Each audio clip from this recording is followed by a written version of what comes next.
Hello friend, welcome back. In this tutorial, I will show you guys how you can use the page load timer only for your applications which you are testing and get the report, like in your report, get only those uh, links or the web apps which you want to test. Like unnecessarily, if you are opening like any particular website which you doesn't want to get appear in your report, then you have this feature now and you will be able to test and get the report only for those applications, web applications which you are testing. So we have added a feature in page load timer to whitelist a particular web application. So let's say I'm testing for this application, this web application, which is SelectorsHub.com, and I just want only these. Like I don't want, like if I open LinkedIn or YouTube or any particular website, if I'm opening, I don't want to get them there in my report. Because right now if I click on this page load timer logo, this load time of LinkedIn is there.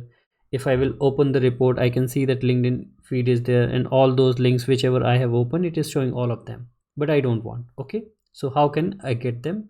How can I get only like selectorsHub.com? So what we can do here, just click on the logo here and you see here setting option. So in the setting you will have an option of blacklist website. If you just want to blacklist a particular website, that you can include, and if you want to whitelist, then you can whitelist. So here what we want, we just want to whitelist only selectorsHub.com, rest we want to blacklist. So what we will do, we will just copy this selectorsHub.com and click here, click on setting, whitelist, and paste this URL, and you are done. You just close. Going forward, now if whichever page we will open, like let's say we are opening selectorsHub.com, it will give me the time and it's there in the report. So you can see that. For a second, let me just clear the report as well, clear the data. Okay, so now we have this, and let me just open any other page as well, few more pages. Okay, so we have couple of reports. Now we'll see the report. So we have this report. Okay, now let's open any other website, like let's say for example LinkedIn.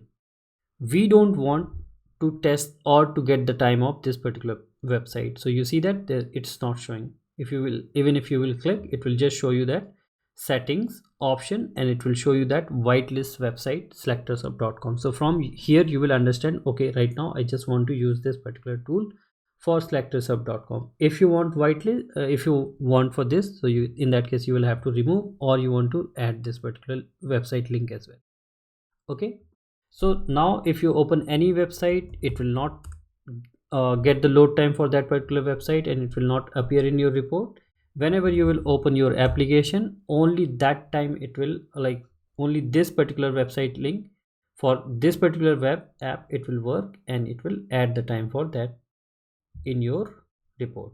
Okay, so this is how you can use page load timer app just to use only for your web application. Like you want to add multiple website like flipkart.com as well, multiple, then in that case you can just separate by line and you can enter your. And now if you refresh this page after adding, you see that now it's working for flipkart.com. So only it will work for two right now, because we have under setting we have only two website, right? So if you will open now flipkart.com, any page of Flipkart, it will work, it will show the report. Okay, but if you again open any other website, like let's say LinkedIn we are opening, it will not work for LinkedIn because we have whitelisted only two app, selectorsHub.com and flipkart.com. Okay, likewise if you want to blacklist any particular website, that you list here, and then it will not work for that application, but rest it will work. But make sure if you have added any link in whitelist, any URL in whitelist website, then it will work only for those. If you want to work, like let's say for an example, you want to use this particular app page load timer for all the website except single one website. So in that case, or multiple website, in that case what you will have to do, you will have to delete these links from here. And now let me just close this. So right now it is working for all. It will be working for all, like it is working for LinkedIn, it is working for Flipkart, it will be working for SelectorsHub, everywhere it is working, right? But let's say now you don't want to make it, you don't want to use it for Flipkart. So here you go to settings, enter Flipkart or any website link, that's up to you. And now we are done. So you can see that it will be working for SelectorsHub.com, it will be working for LinkedIn.com, it will show the time. But if you go to Flipkart, it will not be working for Flipkart because we have blacklisted that. So if you click here, it will show you that okay, this is blacklisted, that's why it is not working. So this way you can just use page load timer only for that particular application for which you want to use. So this way you can whitelist and blacklist. I hope you will like this feature and it will save a good amount of time for you guys. If you haven't tried it, give it a try. If you haven't installed it in your browser, then do install. And if you haven't rated this tool, then please give this tool a rating and share your feedback, and share this tool with your team and your colleague and with your testing groups as well. Thank you so much. Please like this video and subscribe to the channel. Also check out these awesome informative videos and keep watching more videos on SelectorsHub channel. Thank you.